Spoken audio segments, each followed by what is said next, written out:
é o primeiro vídeo da série Vida e Piedade. Se você não assistiu o vídeo introdutório, essa série vai trazer a biografia de grandes mulheres de Deus, com lições preciosas que nós podemos extrair para as nossas próprias vidas. E essa mulher que nós vamos falar hoje, eu confesso a vocês que é uma das minhas preferidas, entre as muitas biografias que nós vamos trazer aqui no canal. E é muito oportuno porque esse ano a Reforma Protestante completa 500 anos, e nada melhor do que nós falarmos da senhora Lutero. Nós vamos conhecer um pouco da nossa amiga Catarina von Bora. Catarina nasceu na Alemanha e ainda muito jovem ela perdeu sua mãe. Por volta de 5 anos de idade, seu pai decidiu então deixá-la em um convento para que ela fosse educada e crescesse ali. No convento, Catarina teve uma oportunidade que a grande maioria das mulheres da sua época não teria. Além de adquirir habilidades em corte e costura, culinária, jardinagem, ela acabou aprendendo a ler e escrever o latim. E por volta de 16 anos, ela tornou-se oficialmente freira, e as biografias contam que na sua vida no convento, Catarina era muito questionadora, muito estudiosa, e não era fácil convencer ela com qualquer ensino, não. Alguns contam até que ela arranjou algumas brigas no convento por causa das suas convicções muito firmes e muito fortes, né? Quando completou 18 anos, foi a época em que Martinho Lutero publicou as 95 teses, e Catarina estudou aqueles escritos e acabou sendo alcançada pela graça de Deus, entendendo aquela verdade e convertendo-se aos ensinamentos de Lutero. Junto com mais 11 freiras do convento, elas decidiram que não queriam mais viver sob clausura, e foi aí então que elas mandaram cartas para seus pais para que eles as tirassem de lá, só que isso não teve nenhum sucesso. Então a própria Catarina escreveu uma carta de próprio punho para Lutero pedindo a ajuda dele. Lutero tinha um amigo que fornecia mantimentos para aquele convento, e com a ajuda dele, ele acabou programando a fuga dessas mulheres. Numa noite, elas saíram fugidas do convento em 12 barris de peixes vazios, e Lutero acabou sentindo-se responsável por essas mulheres e começou a conseguir famílias, arranjar casamentos para elas, e depois de um tempo todas elas estavam casadas, encaminhadas, exceto Catarina. Quando ela era questionada por que negava todos os pretendentes que eram arranjados para ela, ela dizia sem nenhum constrangimento: só me casarei com Lutero ou com alguém muito parecido com ele. E é interessante que Lutero ria dessas declarações de Catarina, porque naquela época ele não pensava em casar-se. Depois de um tempo, por insistência dos amigos, talvez, e também por pressão do seu pai, que desejava muito vê-lo casado e ter netos, ele acabou pedindo Catarina em casamento. Os seus escritos dizem que houve uma fase de adaptação, que ele precisou se adequar à nova vida de casado, mas depois de um ano, ele mesmo escreveu: minha Kate é em tudo tão dedicada e encantadora que eu não trocaria minha pobreza pelas maiores riquezas do mundo. O casal Lutero vivia em um mosteiro em Wittenberg e tiveram 6 filhos. Adotaram mais 6 crianças órfãos, e a história diz que entre viajantes, pessoas perseguidas por crerem na reforma, estudantes, circulavam no mosteiro cerca de 25 a 30 pessoas por dia. E Catarina dava conta de tudo. Ela fazia o planejamento financeiro da família, cozinhava, cuidava das crianças, administrava a pequena fazenda que eles tinham, tudo para que Lutero pudesse se dedicar quase que exclusivamente a estudar e pregar a palavra de Deus. E ela fazia tudo isso com louvor, levantava às 4 horas da manhã para poder conseguir dar conta de todas as suas atividades. Mas apesar de sua vida corrida, ela também era vista como uma mulher de vida devocional com Deus, que amava ao Senhor e também ajudava no ministério do seu marido. Ela ajudou Lutero na tradução da Bíblia para o alemão e era muito usada por Deus nos momentos de depressão de Lutero.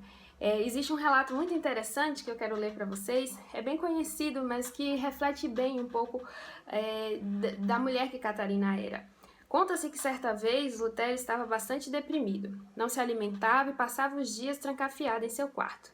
Estava cheio de dúvidas sobre se o que fazia era ou não da vontade de Deus. Catarina vestiu-se de preto e entrou subitamente no aposento. Lutero tomou grande susto, pensando que alguém tinha morrido, e perguntou: quem morreu? Catarina respondeu: ao que parece, Deus morreu. A reação de Lutero foi imediata. Levantou-se e saiu do quarto, agradecendo a esposa por fazê-lo retornar à vida. Catarina era a maior estimuladora do ministério de Lutero. Quando ele saía para viajar, ela sempre tinha uma palavra de encorajamento. Vá, não temas, pregue, porque ela compreendia a importância do ministério do seu marido. Eles permaneceram casados por 21 anos, até que Lutero faleceu, e Catarina ainda viveu mais 6 anos, chegou a ver seus filhos adultos se tornarem pessoas de influência na Alemanha. A harmonia e a fluidez que existia naquela família era algo tão notável que eles se tornaram referência para as outras famílias da região e todos conheciam a família Lutero. E o último relato que Lutero escreveu sobre ela antes de morrer foi em uma carta a um amigo, em que ele dizia assim: minha querida Kate me mantém jovem e em boa forma também. Sem ela, eu ficaria totalmente perdido. Ela aceita bem minhas viagens e quando volto está sempre me esperando. Cuida de mim nas depressões. Suporta meus acessos de cólera. Ela me ajuda em meu trabalho e, acima de tudo, ama a Jesus. Depois de Jesus, ela é o melhor presente que Deus me deu em toda a vida. Se um dia escreverem a história da reforma da igreja, espero que o nome dela apareça junto ao meu e oro por isso. Catarina faleceu em 20 de dezembro de 1552, mas os ensinamentos de sua vida perduram até hoje e eu separei 4 lições para poder compartilhar com vocês sobre aquilo que podemos aprender com ela. A primeira lição é que tudo que acontece em nossas vidas faz parte do propósito de Deus para nós. Catarina perdeu a mãe muito jovem, foi colocada em um convento para ser criada longe do convívio, da família, dos seus pais, e isso poderia ser fonte de dor na sua vida. Mas foi ali no convento que ela adquiriu as ferramentas necessárias para que ela se tornasse esposa de um grande reformador e conseguisse apoiá-lo em seu ministério. Então, todas as situações que acontecem em nossas vidas fazem parte do treinamento de Deus para que nós possamos cumprir o seu propósito e glorificarmos a Ele. A segunda lição que podemos tirar vem da convicção forte de fé que Catarina tinha. Ela sempre foi muito aplicada aos estudos, sempre questionou e procurou conhecer a razão verdadeira da sua fé. E foi dessa forma que ela acabou sendo alcançada pela graça de Deus. Então a lição que nós podemos tirar é que nós precisamos ser mulheres de convicções fortes. Nós vemos que o mundo hoje ensina muitas mentiras acerca da feminilidade e daquilo que é o papel da mulher. Então nós precisamos conhecer a nossa identidade, o nosso papel diante de Deus, para que possamos agir de forma firme e valorosa, assim como Catarina.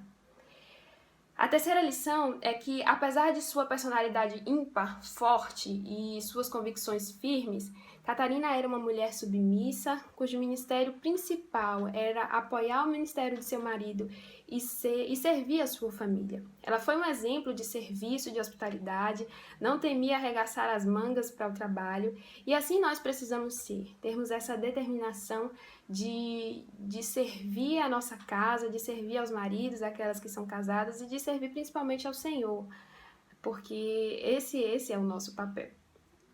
E por fim, o casamento com Lutero envolvia riscos. Catarina sabia que em alguma saída para suas pregações, Lutero poderia não voltar por conta da perseguição, ou de repente isso poderia custar a sua própria vida. Mas ela não teve medo de seguir aquilo que ela acreditava. E nós precisamos ser assim.